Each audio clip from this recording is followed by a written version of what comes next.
ভারতীয় জনতা পার্টির সংগঠন পর্বের বিশেষ বৈঠক অনুষ্ঠিত হয় ৫৭ যুবরাজনগর বিধানসভার অন্তর্গত চিন্তালোহার সদর কমিউনিটি হলে।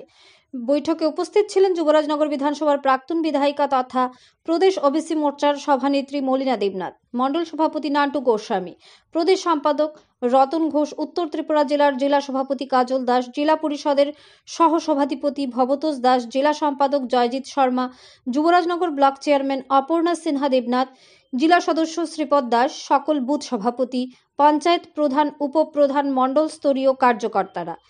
এই সভায় সভাপতিত্ব করেন মণ্ডল সভাপতি নান্টু গোস্বামী। এ নিয়ে কি বললেন ওবিসি মোর্চার সভানেত্রী মলিনা দেবনাথ, দেখুন বিস্তারিত। নিজস্ব প্রতিনিধির রিপোর্ট, আরই ধর্মনগর।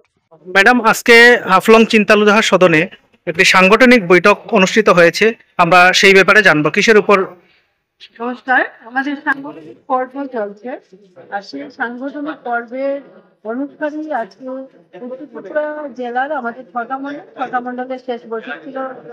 যুবরাজনগর চিন্তালুধার খুব সুন্দরভাবে সেই বৈঠক সম্পন্ন হয়েছে। সাংগঠনিক পর্বের কার্যক্রম উত্তর ত্রিপুরার যে মণ্ডল ভিত্তিক সেটা সম্পন্ন হয়েছে। ধন্যবাদ।